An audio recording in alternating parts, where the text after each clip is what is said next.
Alright, so welcome to club fitting session here, club repair session here. What we're going to be talking about today is dry fitting an iron to try to hit a certain frequency using our Mitchell frequency analyzer right here.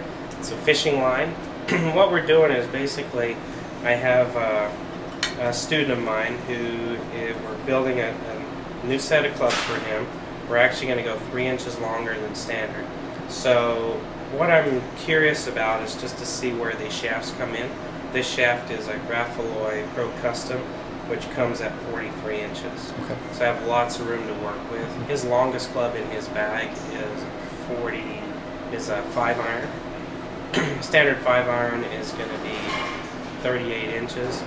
We're going +3 on that, so we're going to be a 41-inch 5-iron. And we know we can make as much as, especially knowing that this shaft comes at 43, we can essentially make like a 44 or 44.5-inch 5-iron if we really wanted to, because that's the longest club that he has in his bag. But we know we only need about 41. I'm just curious to see what possible frequency range this shaft offers. Right, so this is a Graphalloy Pro Custom and it's an RS. So it's all we know from the manufacturer. I want to find out, using a 5-iron head, what range I can make this shaft, right? So I know for him, with his swing speed, he's probably going to be mostly an R, maybe an S, knowing that we're going 3 inches longer. So as long as the shaft fits in that range, it's fine. I'm going to use it for him. We're not dialing it into an exact frequency number. But for my records, I want to know what this shaft is capable of doing. So I'm just going to show you how to do that. We get the 5-iron head. 5-iron head, and just follow me with the camera there. Gotcha. 5-iron head, little knife, and some fishing line. So all I'm trying to do is make sure that this head sits on the shaft solid enough that I can bounce it or deflect it back and forth across with the frequency analyzer. I just stuck it in there just now and I felt like it was going to grab, but it didn't. So what I'm going to do is just cut off a little piece of fishing line here. Then I'm going to take a piece of fishing line, sit it down inside the tip of the shaft here, and then take the 5-iron head and put it on and just kind of nestle it down in there, tap it down lightly, just to see if I can get it to grab. Now it's grabbing but not quite tight enough for me to deflect it and for that head to stay on there. So what I'm going to do is actually just double that up. Right? So I might take it this way now, loop it in my fingers, take that loop and poke the loop down. So now I actually have 2 pieces of line poking out the top. And what I'm going to do when I push this on now is now I'll have a piece of line on opposite sides of the shaft. So as I put it on, now all I'm asking for is basically one more thickness of that line to help get this to wedge on there. It's on there okay. We'll see when we get it on the frequency analyzer how well it deflects. Alright, so turn the camera over here real quick. This clamp that's in here right now is set up for the shaft clamp. We have another set of clamps here which is for grip-on frequency testing. So it is actually tapered, so I have a couple of arrows right here that tell us which side to put those in. We set them in and twist them on. So right now it's set to be where it is we want to go. What I'll do here is just measure now about the length that I want it to be. So we talked about that club being about 41 inches. So I'm just going to mark off here now 41 on the rest of the shaft. And then when I get it in the machine, I'm going to go ahead and take it all the way to the end, so there's part of that shaft is sticking out at the end. So I'm going to put that mark right at the end of where I would technically be cutting it from. Now it doesn't give us an exact number, but it gets us pretty close. As you're clamping this thing down, it's really important to make sure that you don't have it twisted in too tight, or else you're going to crack the shaft.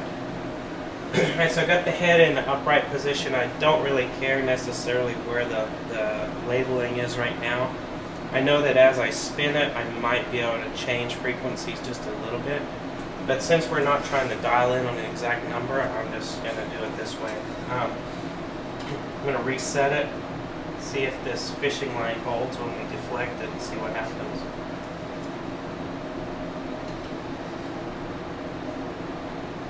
The head moved a little, but I'm still getting pretty good action across the sensor. So I got 258. I'll try it again. Alright, so 258, 259. So I go over here, I've got this large chart right here. So now if I take a club at 41 inches, and I keep that 258 in mind, if I go up here to 41, and go all the way over here to 258, see, 41,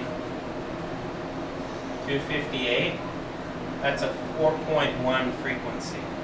So with a 4.1 frequency, we know that that's kind of at the senior flex or regular flex shaft. So now I can start tipping it.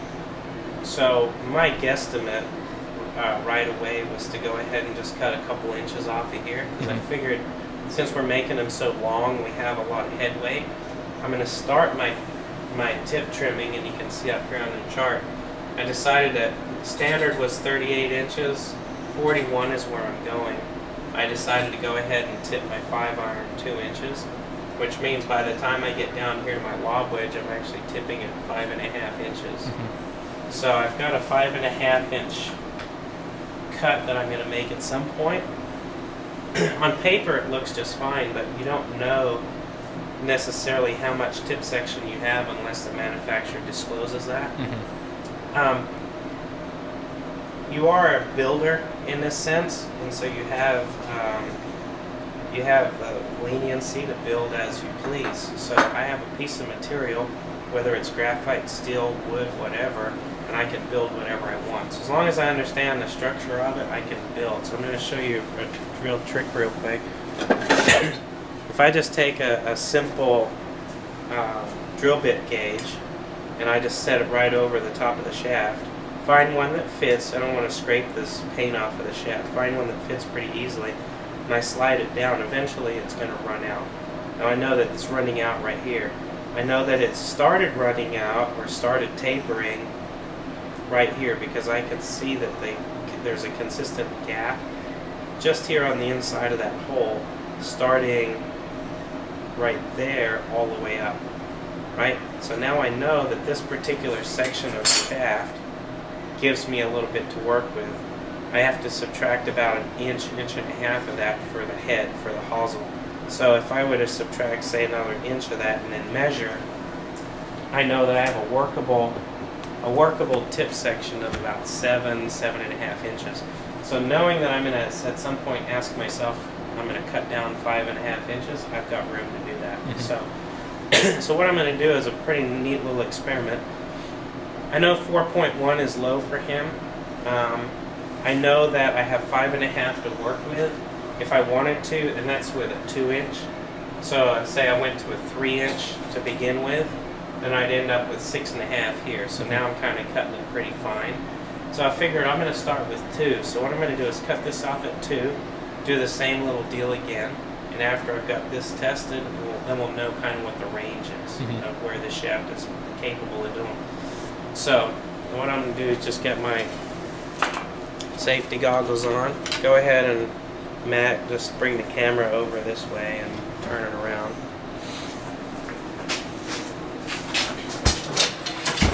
These are the rest of the shafts that are just kind of ready to be cut. So what I'm going to do is just trim this. I've already got it marked at the 2 inches that I thought I was going to do it at. You always want to make sure on this deal that you're allowing a little bit for the blade width. So what I do is bring it down just a little bit into the outside of the mark that I made, and then I'm going to cut right there.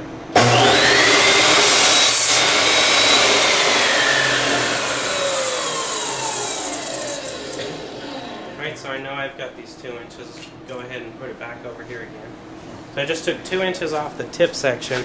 So now the trick here is now how do we figure out if in fact I've altered the frequency by doing that. Right, so it's the same procedure again. I'm going to assume that nothing's changed. So I'm going to go ahead and loop the line in there so I have two thicknesses of fishing line. And this is very, very thin line. You can also just get thicker line and it'll work probably even easier, and then you don't risk cutting or breaking these little pieces of line. When you tap it in like this, especially if you have a steel shaft, it'll nick and cut the line, and sometimes it doesn't hold as well. Alright, so lightly tap it in. I know I'm looking for that 41-inch number, so go ahead and remark again. Up here, 41 inches. Alright, so I still have 1.25 inches left of shaft that I can cut. And I did this because if he comes in and he says, oh, I forgot, here's my 4-iron. Oh, I forgot, here comes my 3-iron. Well, now I still have another inch. I can still go 4-iron and 3-iron and build it exactly the same way to match. I don't think that's going to happen, but I'm prepared for that. Plus, at 4.1 on the frequency meter, I know I want to make it a little stiffer for him too. So I'll stick this in here now. I've got another mark a little bit further up. Clamp it in. Now, as the thickness of the shaft changes, you might have to readjust in your clamp here too. Alright, so reset. Go ahead and deflect it.